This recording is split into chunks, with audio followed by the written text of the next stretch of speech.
Thanks for watching. Don't forget to like, comment, share and subscribe to Mufti Tariq Masood, famous scholar. دیکھو ربیع الاول کے بارے میں لوگ اکثر ایک سوال پوچھتے ہیں کہ عید میلاد النبی منانا، اس میں جشن کرنا، نبی صلی اللہ علیہ وسلم کی آمد پہ خوشی منانا، یہ اسلام میں کیسا ہے؟ ہم رسول اللہ صلی اللہ علیہ وسلم کی سیرت دیکھتے ہیں. پہلی بات تو یہ کہ 12 ربیع الاول نبی کا یوم ولادت ہے، اس پر کوئی صحیح روایت موجود نہیں ہے. اگر ہے تو بھائی کوئی دکھا دے، بھائی یہ روایت ہے، اس کے یہ راوی ہیں، سارے ثقہ راوی ہیں، ایسی کوئی روایت موجود نہیں ہے. اور اس کی وجہ یہی ہے کہ اللہ تعالیٰ نے اپنے نبی کی ولادت کے دن کو امت سے چھپا لیا ہے تاکہ اس میں خرافات نہ، کیونکہ پچھلی امتوں نے کیا نا اپنے انبیاء کی ولادتوں کے دن کے ساتھ.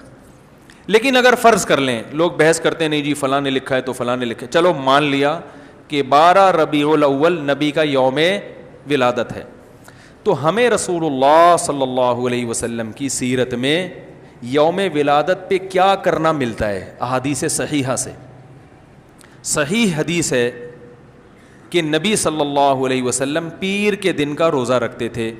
صحابہ نے پوچھا کیوں؟ آپ نے فرمایا یہ میرا یوم ولادت، پیر کو آپ پیدا ہوئے.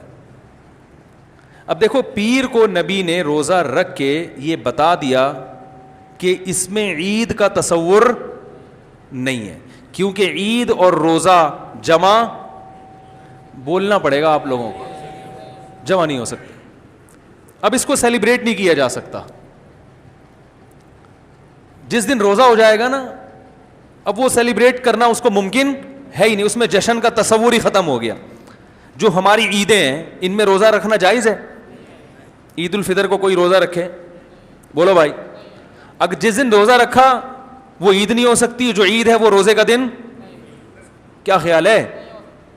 عید اور روزہ ایک دوسرے کے کیا ہیں؟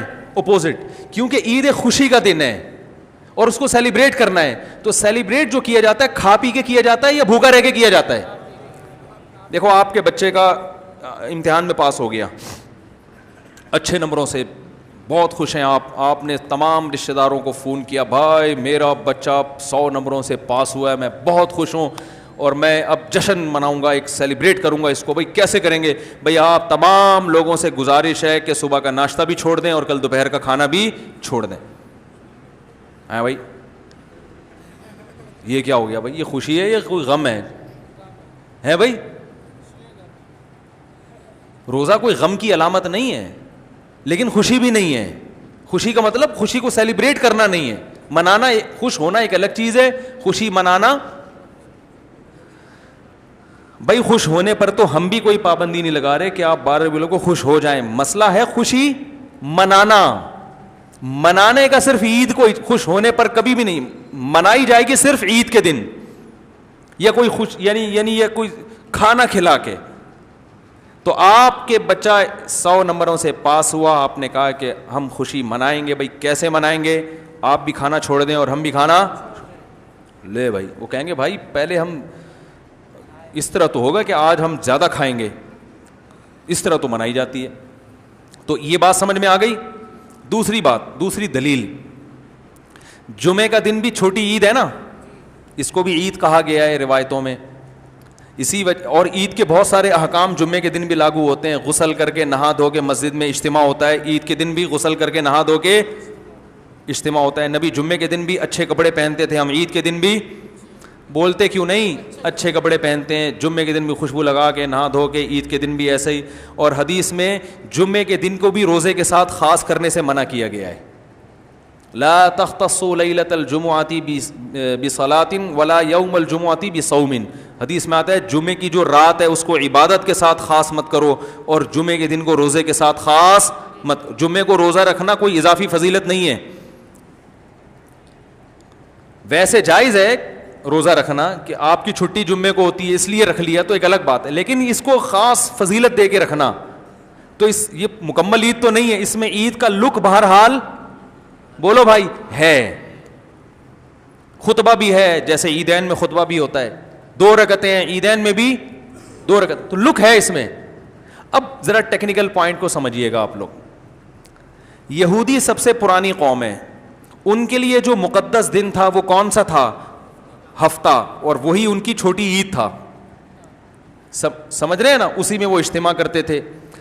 عیسائی اس کے بعد آئے, ان کے لیے کون سا ہوا؟ اتوار کو, جو ہفتے کے بعد ہے. مسلمان ان کے بھی بعد آئے, تو ہمارے لیے کون سا ہونا چاہیے تھا؟ پیر. اور یہ یوم ولادت بھی تھا, تو اس کو تو زیادہ فضیلت ہونی چاہیے تھی نا بھائی, عقلی لحاظ سے بھی اور جو حکمت ہے اس کے لحاظ سے بھی. عقلی لحاظ سے اس لیے کہ وہ پہلے تھے تو ہفتہ, پھر اس کے بعد اتوار, تو اب ہمارے لیے پیر. اور اس لیے بھی کہ نبی کا یوم ولادت ہے, تو یہ بطریق اولا پیر کے دن کو فضیلت ملنی چاہیے تھی, کیونکہ وہ نبی کا یوم ولادت ہے. لیکن چونکہ اس میں عید کا کانسیپٹ ہے نا, اس لیے پیر کا نہیں ہوا, بلکہ ریورس کر کے کہاں لے گئے؟ جمعے کی طرف. تو پیر کے دن یا نبی کے یوم ولادت سے عید کا کانسیپٹ اسلام نے کھرچ کھرچ کے نکال دیا ہے کہ اس میں عید کا کانسیپٹ ہو ہی نہیں سکتا, اپوزٹ ہے اس کا, روزہ ہے. بات آ رہی ہے سمجھ میں؟ تو اس لیے 12 ربیع الاول اگر نبی کا یوم ولادت ہے بھی, تو بہت کچھ بھی اگر کرنا ہے تو روزہ رکھنا, ہم تو اس کے بھی قائل نہیں ہیں روزے رکھنے کے, کیونکہ نبی نے پیر کا رکھا ہے, 12 ربیع الاول کا نہیں رکھا. لیکن اگر آپ کو کھینچ تان کے کچھ نہ کچھ ثابت کرنا ہی ہے, تو آپ اس دن کو روزے کا تو قرار دے سکتے ہیں. آپ اس دن کو سیلیبریٹ کرنا یا عید قرار دینا آپ کے لیے ممکن, قرآن و سنت نبی کی تعلیمات کے مطابق عید کا دن قرار دینا ممکن نہیں ہے, آپ ممکن نہیں ہے. دوسری بات, ابھی بات مکمل نہیں ہوئی ہے, ایک پوائنٹ اور رہ گیا. اسلام میں عیدیں صبح کے وقت ہوتی ہیں, رات کو عیدیں غیر مسلموں کی ہوتی ہیں. کرسمس زیادہ جوش و خروش سے کم منایا جاتا ہے رات کو, کیونکہ اس میں ڈھول ڈھمکے ہوتے ہیں, لائٹنگ ہوتی ہے. لائٹنگ رات کو جچتی ہے, دن میں لائٹنگ بولو بھائی نہیں. جبکہ اسلام کے جو تہوار ہیں وہ کب ہوتے ہیں؟ صبح کے وقت. صبح آپ اشراق کے وقت آؤ گے, نماز پڑھو گے, سوئیاں کھاؤ گے, گلے ملو گے, پتلی گلی سے نکل لو. عید الاضحیٰ میں بھی صبح آؤ گے, نماز پڑھو گے, قربانی کرو گے, گوشت کھاؤ گے, ٹھیک ہے نا. یہ سب کام تبھی فقہاء نے لکھا ہے کہ مغرب کی نماز کے بعد جانور کو قربان کرنا مکروہ ہے, جائز ہے مگر مکروہ, کیونکہ شاعر اسلام میں سے ہے دن میں ہوگا. یہ رات کو شریعت نے اس لیے نہیں رکھا کہ رات کا وقت نا گناہوں کی طرف لے جاتا ہے. جب خوشی منائی جاتی ہے تو رات کو انسان ٹریک سے ہٹنے کا خطرہ زیادہ ہوتا ہے. جبکہ 12 ربیع الاول کو جو عید منائی جاتی ہے وہ دن میں زیادہ منائی جاتی ہے یا رات کو؟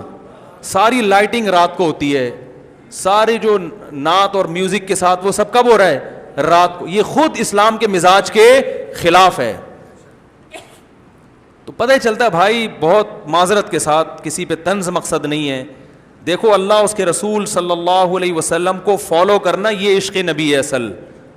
یاد رکھو, محبت میں جذبات پہ کنٹرول کرنا یہ زیادہ مشکل کام ہے, اور جذبات سے ہٹ کے, جذبات سے مغلوب ہو جانا یہ آسان بہت ہے, لیکن یہ حقیقی محبت کی علامت نہیں ہے.